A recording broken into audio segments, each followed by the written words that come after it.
Hey, how's it going, everyone? Justin again, as always. Thanks for watching my channel. Welcome back. We're going to talk about my 3 favorite torque wrenches that I own and what it is that I use both here at the house and at the independent shop. Don't forget to check out Justin the ATV repair guy. The link will be down in the description. As for that, let's dive into it. Take a look at the 3 different styles of torque wrenches that I have, what I like about them, and why I prefer this style over the Tech Angle digital torque wrench, and what I like about the Tech Angle digital torque wrench over this style. Let's check it out. Alright, so the first one up, I've owned this torque wrench since I started my profession in automotive at Sears Auto Center, and I needed it to torque down lug nuts primarily and steering and suspension components when I was actually changing them out. Now this is a torque wrench made by Mac. We were using Stanley for the longest time there, but the reason why what drew me to it was, 1 was the knurled handle, 2 was the leverage behind it. I had so much leverage here, it made torquing down lug nuts that needed to go up to like 250 foot-pounds easy. I mean, very easy, because there was that much leverage. I know you guys aren't going to be able to see the whole tape measure. Take my word for it. 27 inches. 27 inches of torque wrench right there on a 1/2 inch drive. So this was from Mac Tools. I don't recall what it was that I paid for it.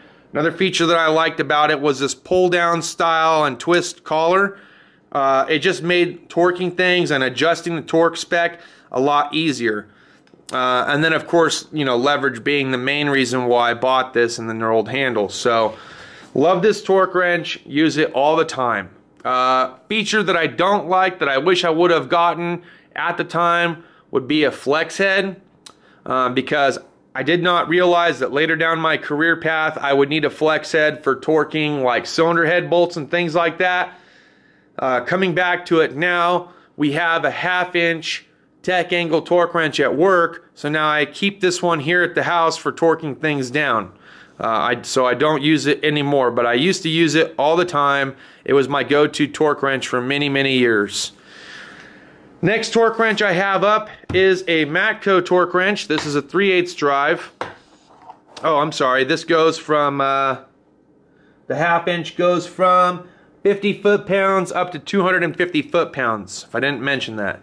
The Matco one that I got here, this one starts off at 15 foot-pounds and goes to 75 foot-pounds. What I like about it is that it has a flex head design, which is what I was wishing that the 1/2 inch one had. That flex head allows me to get a little bit down into certain weird spots to torque things. The only downside that I'm like, I don't know about, is that I wish it had a better or steeper angle, but I think there's a reason behind that as far as torquing things down goes. So I wish it had a deeper flex. It doesn't, so that's my dislike about it. My other likes about it, again, is the heavy knurled handle, the pull down adjusted style of torque wrench that this is, and the flex head. I just wish there was a deeper flex to it. But it's a click style torque wrench, and I did use it for many, many years. Nowadays we're using a 3/8 version that's electronic, and it's the Tech Angle wrench from Snap-on that the shop owner owns. So now she doesn't get as much use as she used to. When I was working at the dealership, nobody had Tech Angle. Very few people even had a torque wrench. The only one that had the torque wrench at the time was a shop foreman. Nobody else had one, so they were constantly borrowing his, and at that time I had a need to buy my own because I was doing so much heavy line work. I needed to be able to torque things down to spec, whether it be for a cylinder head job, transmission job, steering and suspension, etc., etc. I needed a torque wrench, which brings me to the last torque wrench that I own that I don't use anymore, but I used to use it all the time, which is this Husky 1/4 inch, inch-pound torque wrench. I even left the paperwork and everything inside of it. There's the part number for you right there, if you guys can see that. I don't know or not. But this thing goes from, looks like 40 inch-pounds to 200 inch-pounds. It's a non-flex head, but I couldn't beat it for the price that they were asking for, and for the things that I was torquing down at the dealership, this worked out really well for me, and I used it quite a bit. for intake manifolds, for exhaust manifolds, for you know, weird things that demanded just a very light amount of torque, mostly lower intakes and upper intakes, you know, for plenum torquing and things like that. I use this all the time. Again, nowadays we have one at work at the independent shop that's a digital torque angle wrench, and I have no need for this anymore. So now this stays at the house. But these 3 torque wrenches got me many, many years of use, and now they're my at-home torque wrenches, and I use them here at the house.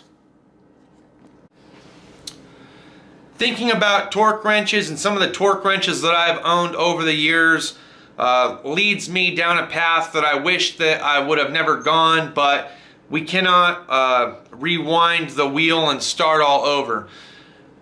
When I was in community college, I did fall into buying a 3/8 digital torque wrench from Snap-on, which was a tech angle. It was great because it did degrees, inch-pounds, foot-pounds, and at that time it was new technology. I thought it was the bee's knees, and I couldn't think of a better torque wrench. But as I was working at the tire and lube shop, I really didn't use it a whole lot. I've used it very lightly for some steering and suspension stuff, but I didn't really use it as much as I would have used it in the future. Not knowing what it was that I was going to be getting into, and with my limited background and only having a 2-year certificate and not using it all the time, going through the divorce, everything else, I got rid of a lot of things that I owned for stupid cheap. And one of those things was a 3/8 flex head tech angle wrench from Snap-on.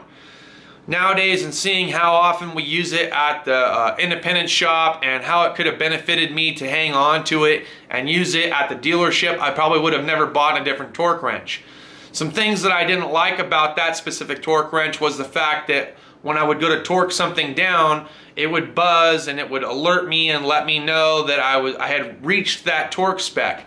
Sometimes it'd be like a couple of minute inch-pounds over or under, and it wouldn't be exact or precisely on, and that led me to like a false realization. I thought that it wasn't torqued down properly and everything else, whereas with the click style of torque wrench, it doesn't give you a plus or minus inch-pounds of under torque or over torque or whatever. It just gives you a click, and that's all that it was. So it was to my realization that the click style torque wrench was like the best torque wrench to own. And that was convinced to me by a friend that I was in school with at the time, that the click style were more accurate, or he thought they were more accurate. Me being new to tools and buying tools and new technology, I agreed with him on that, and I got rid of it for really stupid cheap, just to kind of buy myself a little bit more time out of the bad situation that I was in. Thinking back on it now that I've been in this profession before, I wish I would have held on to it, because that torque wrench would have served me well, and I would have never had to buy another torque wrench ever again. At least not for a 3/8 flex head. It was perfect.